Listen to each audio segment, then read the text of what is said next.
Good morning everyone and welcome to the class. We are doing the chapter Politics of Plant Development, and in the previous class we have done complete chapter. Only one segment is left, and that is later development, and you must know that there are some addition in this chapter as well, because now you have to study about Niti Aayog as well. So these two topics are we are left with, and these both of them are interconnected to each other. So we will start with that only. So what we find that from the end of 1960s, if we see this period, जो 1960s का end हो रहा था, उस समय में कुछ हमारी पॉलिटिक्स में कुछ बहुत ही मेजर डेवलपमेंट्स होते हैं, and these political developments led to developments in economic life as well. So first of all, Nehru was died in 1964. Nehru was no more, he died, and then Shastri became chief minister, and Shastri also died in the year 1966 January, and then Indira Gandhi became the prime minister of India, and we see that this was the year 1966. Okay, and 1967 में elections होते हैं. Elections के जो result होते हैं वो बहुत ही चौंकाने वाले रिज़ल्ट होते हैं, बिकॉज जो कांग्रेस अभी तक फर्स्ट 3 इलेक्शंस में बिल्कुल डोमिनेंट पोजीशन में था, वो कांग्रेस की कंडीशन ख़राब हो जाती. हालांकि Congress was able to win the majority in 4th election as well, but the condition was very bad. The number of seats it was winning that came down heavily. So what happened that some changes were brought about by Mrs. Gandhi in order to, we can see, in order to appease the poorer section of the society, and in this we find that the role of the state in controlling and directing the economy was increased in the end of 1960s. जो state का role था उस role में बढ़ावा लाया जाता है. What is this? Why? Because whenever we see there is involvement of state in the affairs of economy, it means that the effort is to focus on the poor section of the society. That is why the state is controlling, the state is regulating the economy. And so that was only purpose, to show the world, to show the people that the state is how much concerned about the interest of the poor section of the society, and that is why the involvement of state was increased during this period. And what happened that we see new restrictions were laid down on private industries from the period 1967 onwards. Not only this, banks, 14 banks were privatized during this period, and the government announced many pro-poor programs. So these changes were in the direction of socialism. And these changes were towards achieving the goal of socialism, because socialism is always about the poor. Socialism is always for the poor. है ना? So there was emphasis on the state's role in the economy, and this emphasis, actually we can say that this generated heated debate among different political parties and among experts as well, because so many different views were there. Like there were many people who were in support of the free economy, market economy, but the government is regulating the economy in a more, we can say, in a more enhanced manner. So there was controversy among different political parties and among the experts. So now we see that this consensus for state-led economic development did not last forever. Very soon it was observed, it was concluded that there is need to change the role of the state in the economy, है ना? So we see what happened, that between 1950 to 1980 the Indian economy grew at rate of 3 to 3% so this rate of economic growth is very low. अगर हम देखते हैं तो 1950 से 30 के बीच में जो हमारा इकोनॉमिक ग्रोथ रेट था,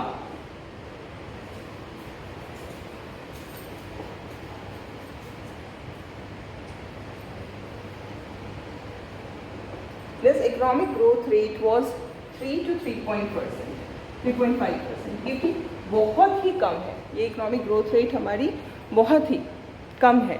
एंड जो प्रिवेलिंग हमारी सिस्टम में करप्शन आ चुका था because of involvement of the state. एक तो इकोनॉमिक ग्रोथ रेट कम है, other than this other problems were also being faced by the people like corruption, है ना. हमारे इकोनॉमी में इतना ज़्यादा करप्शन आ गया था, पॉलिटिकल सिस्टम में करप्शन था, and this was leading to inefficiency in some public sector enterprises. And we see that the bureaucracy, the role of bureaucracy was also becoming very negative. So all these problems the people started to feel, and because of all these we find that there was shift from this state regulated economy to market economy in the decade of 1980s. 1985 onwards we started some economic reforms which were aimed at this shift from state regulated economy to market economy. And when we see you have read about this also in the year 1991 when USSR was disintegrated. We also adopted a new economic policy which was based on the policy of liberalization, privatization and globalization, है ना. So we have changed our economic policy altogether in the 1991.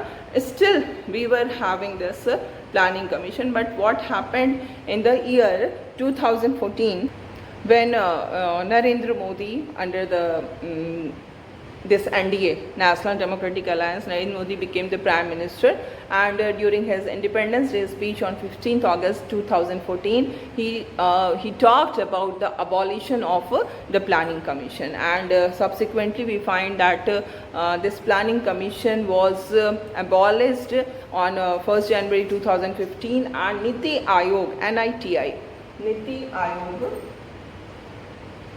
came into existence. Okay.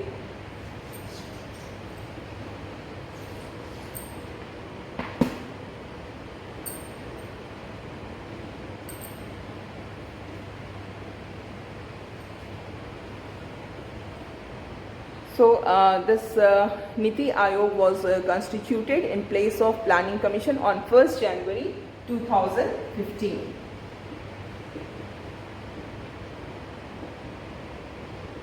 And what is the full form of this Niti Aayog? It's National Institution for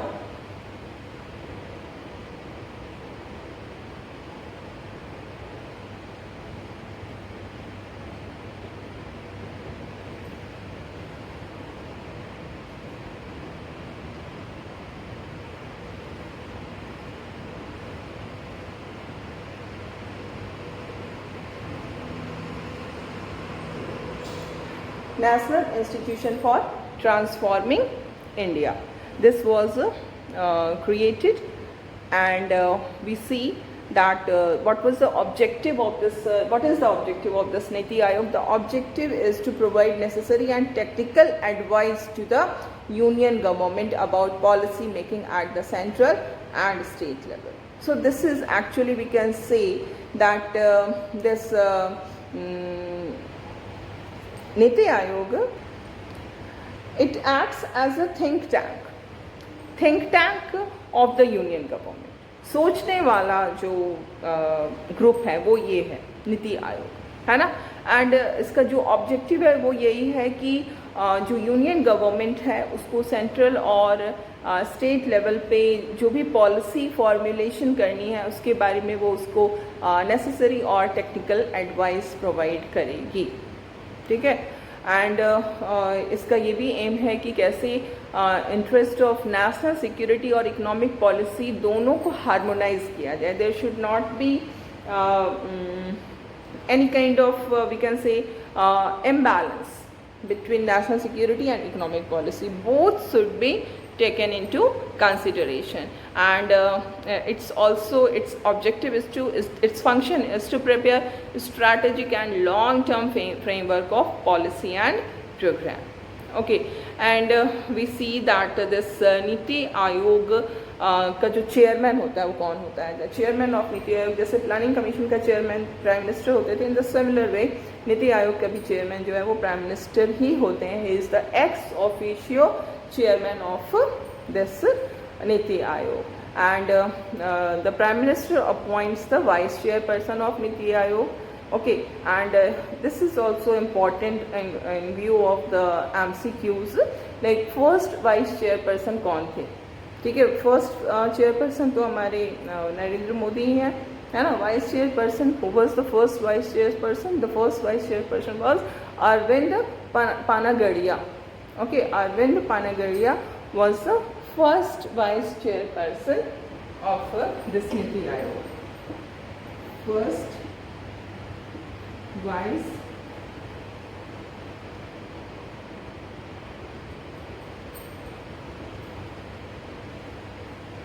chairperson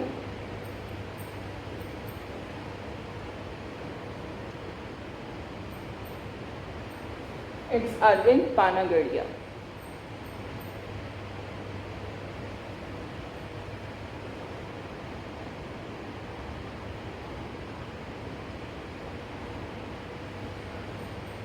And at present we can see that who is the current vice chairperson of Niti Aayog? It's Dr. Rajiv Kumar.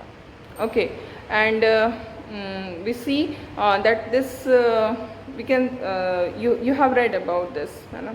Development जब आपने class 11th में पढ़ा था तो उसमें पढ़ा था government का डेवलपमेंट को लेकर के दो तरह के अप्रोच होते हैं. एक बॉटम अप अप्रोच होता है, एक टॉप डाउन अप्रोच होता है. बॉटम अप, बॉटम से ऊपर जाना, टॉप डाउन, टॉप से नीचे आना. जो हमारा प्लानिंग कमीशन था that adopted this top down approach. मतलब क्या है top down approach? The decisions were taken at the central level and then this decision was implemented at the lower level, है ना. ऑन द अदर हैंड अगर हम इसको देखते हैं नीति आयोग को, तो this has adopted this bottom up approach.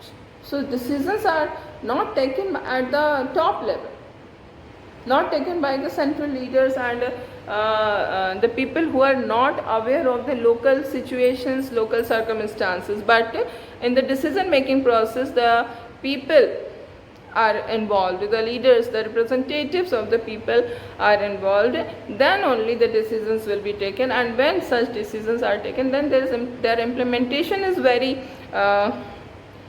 easy, है ना. इम्प्लीमेंटेशन हो जाता है उनका आराम से ऐसे कंडीशन में. तो this is one of the main difference between planning commission and NITI Aayog. Planning commission top down approach, this NITI Aayog bottom up approach. Okay, and it also acts in the spirit of cooperative federalism. Yeah, these are the terms with which you have acquainted with during class 11th. जब आपने federalism पढ़ा था, दो federalism is deleted from your syllabus, still I taught you federalism, है ना. Cooperative federalism का ये मतलब होता है कि there should not be a superior inferior relationship between the state and the centre. They all are cooperating with each other in order to achieve the growth and development of the country as well as the people, है ना. So this is cooperative federalism, and this Niti Aayog, it ensures that it acts in the spirit of cooperative federalism, जहाँ पर कि states के साथ, जैसे कि हमने देखा है, it happens ना, जब फेडरलिज्म का एक बहुत इम्पॉर्टेंट कंट्रोवर्सी यहाँ पर आता है कि जब भी सेंटर में कोई किसी और की पार्टी होती है और स्टेट में किसी और की पार्टी होती है, तो क्या होता है, अपोजिशन वाले की पार्टी गवर्नमेंट है स्टेट में, और सेंटर में जो है वो कोई और है, स्टेट में कोई और है. तो वैसे केस में जो सेंटर स्टेट गवर्नमेंट होती हैं उनके साथ स्टेप मदरली बिहेवियर होता है, उनको नहीं मिलता एड एंड असिस्टेंस जो होता है वो सेंट्रल गवर्नमेंट की तरफ से नहीं मिलता है, स्टेप मदरली ट्रीटमेंट जाता है. सो यहाँ पर इस बात का एफर्ट किया गया है कि कोऑपरेटिव फेडरलिज्म के स्पिरिट को लेकर के चलना है, जिसमें हर स्टेट का इक्वल पार्टिसिपेशन होगा. इट डजेंट मैटर कि वो अपोजिशन पॉलिटिकल पार्टी की वहाँ पे गवर्नमेंट है या उसी पॉलिटिकल पार्टी की गवर्नमेंट है जिसकी गवर्नमेंट सेंटर में है ना. So these are the two things we can say which are different from that planning commission. Okay, so with this we have completed our chapter. Okay,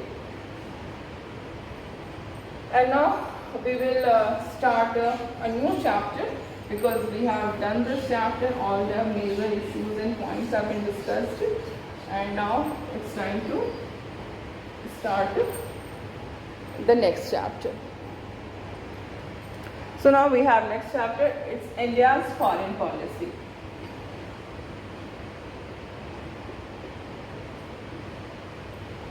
In your book you will see the name is different, है ना.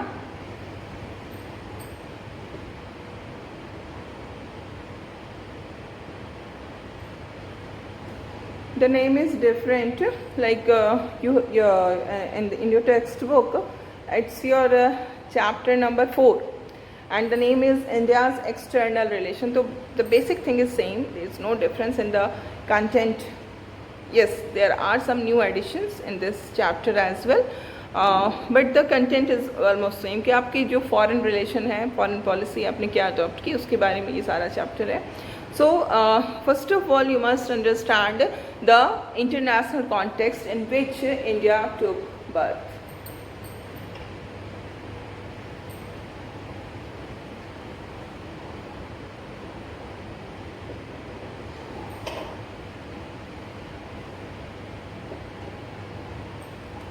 So what was the international context? You are also aware, है ना, because हमने जब first chapter पढ़ा था second world war का end होता है और उसके बाद की जो पॉलिटिकल सिचुएशन थी, we have discussed about it in a very detailed manner. So actually when second world war ends, at that time only we got independence. During the second world war itself, it was announced by the British Prime Minister Attlee that India will be given this freedom after the second world war, and accordingly we were given this we got our independence. We were not given, we got our independence from the British rule, and on 15th August 1947. So this was the time we can say that when the whole world was started to be divided into two rival groups. There was emergence of two superpowers in the world scenario, US and USSR. The ideology of these two superpowers were completely not different but opposite to each other. The US was following the ideology of capitalism and liberalism, and USSR was following the policy of socialism. So capitalism means free market, freedom of individuals, no involvement of the state in the matters of economy. The economy should be based on free competition, equal opportunities to all and all, है ना. ये सारी चीज़ें जो है वो market economy की या लिबरल जिसको हम कहते हैं लिबरल आइडियोलॉजी की, ये these are the important features जिसमें कि मेन फोकस होता है फ्रीडम पे. Freedom of individual is very much important, and because of this importance, or we can say in order to ensure the freedom to individual, the state does not interfere in the matters of economy, है ना. So this was the ideology of US, and on the other hand the USSR was of the ideology of socialism, in which the role of the state is very much important. Not only important, it will be not an appropriate word to say. Actually we can say the state is the key state plays the key role in the economy of the state. The whole economy is in the control of the state, and this control, this regulation of the state is done because there is focus on the equality of the people, है ना, because they are of the opinion that if the economy is left in the hands of private individuals, it will widen the gap between the rich and the poor. So there must be we can say involvement, there must be regulation, there must be control by the government on the economy, है ना. So these two different not only different, these two opposite ideologies were working in the world scenario. Two superpowers were there, and not only this, we have also seen that the world started to be divided into two parts, and this division started with Europe only, है ना. The countries of Western Europe were with America, and the countries of Eastern Europe were with USSR. So now in this scenario we got our independence. So in front of us the question was what to do with our foreign policy.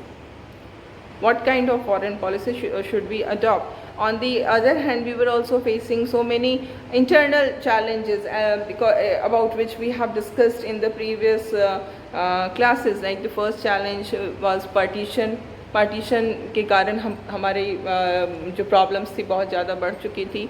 Integration of princely states था. Then backwardness, economic backwardness was there, poverty की problem थी, unemployment की problem थी, democracy को establish करने वाली situation थी. तो एक तरफ तो जो दुनिया की कंडीशन थी वो ये थी कि ये दो पार्ट्स में बटा हुआ था, दो सुपर पावर्स थे, दो पार्ट्स में बटा था. इन दोनों पार्ट्स के जो लीडर थे they were the super powers, and ये जो सुपर पावर्स थे इनके पास इनकी आइडियोलॉजी एक दूसरे से कम्प्लीटली अपोजिट थी, और इनके कारण पूरी दुनिया दो पार्ट में बटती जा रही थी. और अगर इंटरनली देखें तो हमारी कंडीशन बहुत ही पुअर थी हर तरह से, इकोनॉमिकली, पॉलिटिकली, एंड अगर नेशन वाइड के हिसाब से देखें तो हमारे लिए इंटीग्रेशन भी एक बहुत बड़ी प्रॉब्लम बनी हुई थी. ठीक है, तो इस तरह के सिचुएशन में हमारी कंट्री का बर्थ होता है, जबकि वर्ल्ड वॉर ख़त्म हुआ है. और वो वर्ल्ड वॉर कैसे ख़त्म हुआ? न्यूक्लियर बॉम्ब यूज़ किया गया हिरोशिमा और नागासाकी पर, और तब जाकर के वर्ल्ड वॉर ख़त्म हुआ. और इस वर्ल्ड वॉर के ख़त्म होते ही दो सुपर पावर्स आते हैं और इन दोनों के बीच में कोल्ड वॉर स्टार्ट हो जाता है ना.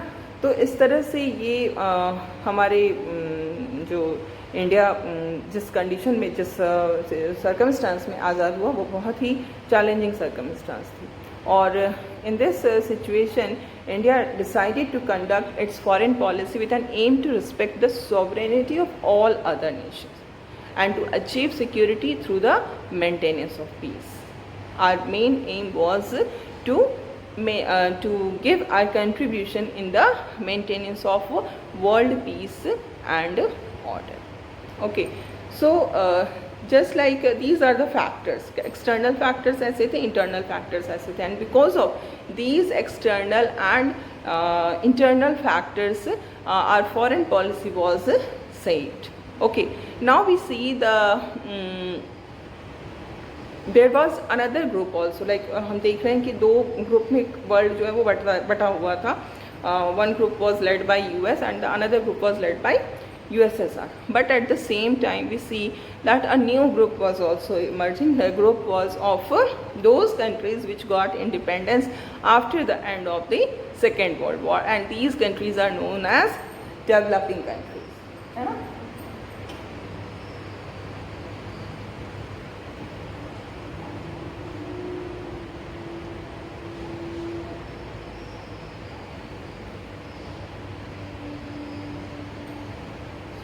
These are known as developing countries. And what we find that almost all the developing countries were facing the same kind of internal and external factors as our country was facing.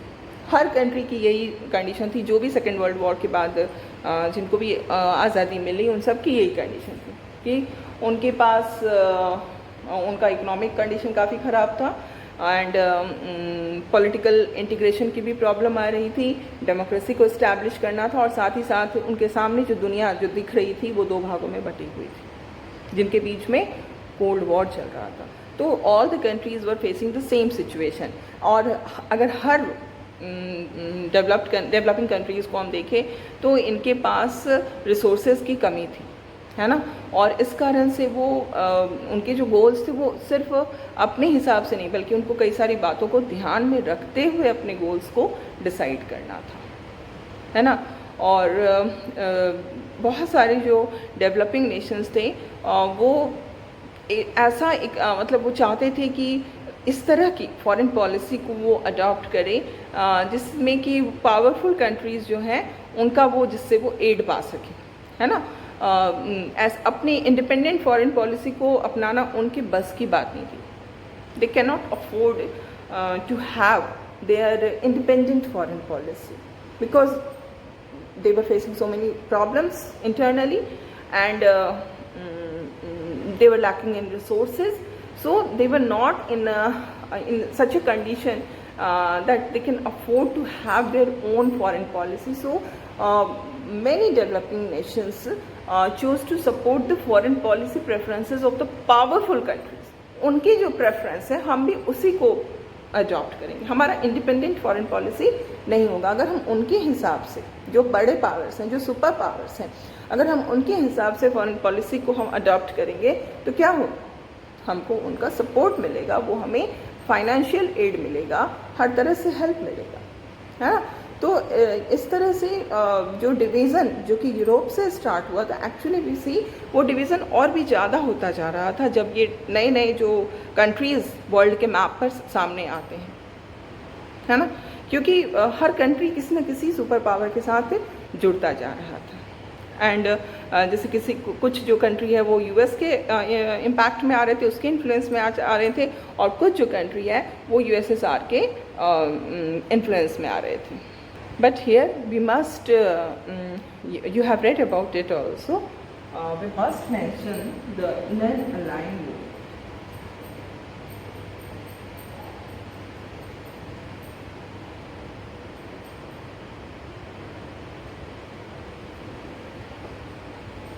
Okay, so this non-aligned movement, we can say it started with the effort of Pandit Nehru. He was one of the most important leaders who took initiative for the starting of this non-aligned movement. And for this, in order to understand this, we have to go back to the Indian national movement. Actually, our national movement was not an isolated process. It was a part of the worldwide struggle against colonialism and imperialism, because the whole world, in fact we can say that during this before up to the Second World War, the world was divided into two parts. One was the colonial powers and the another was the colonized countries. So our struggle was not only for our own country, but we were our struggle was actually benefited the other colonial countries as well. So our struggle was worldwide. It was a part of worldwide struggle against colonialism and imperialism. And because of our national movement, we find that so many movements of Asian and African countries got influenced by our national movement. So we see that before our independence there were contacts between the nationalist leaders of India and those of other colonies as well, है ना. They were united in their common struggle against colonialism. We all were fighting against colonialism. So this was the binding factor, है ना. हम लोगों के बीच ये binding factor था. And इसका जो एक बहुत ही इम्पॉर्टेंट एग्जाम्पल है that is INA. You know what is INA? Indian National Army, which was founded by Netaji Subhash Chandra Bose, है ना. So this INA was founded by Netaji Subhash Chandra Bose during the Second World War, and it was the clear manifestation of the link between India and other colonial countries जो कि freedom के लिए struggle कर रहे हैं, है ना. तो इस तरह से किसी भी कंट्री की जो फॉरेन पॉलिसी होती है उसमें बहुत सारे जो फैक्टर्स होते हैं काम करते हैं, और इन सारे फैक्टर्स को ब्रॉडली हम दो पार्ट्स में बांट सकते हैं, एक इंटरनल फैक्टर और दूसरा एक्सटर्नल फैक्टर। ओके, सो अगर हम इंडिया की फॉरेन पॉलिसी को देखें, हमारी फॉरेन पॉलिसी क्या थी, क्या है, क्या हमने अडॉप्ट किया, तो उसको शेप करने वाला जो डिफरेंट आइडियाज़ थे, वो आइडियाज़ हमें कहाँ मिलते, वो हमारे फ्रीडम स्ट्रगल में देखने को मिलता है। We will continue with this topic in the next class.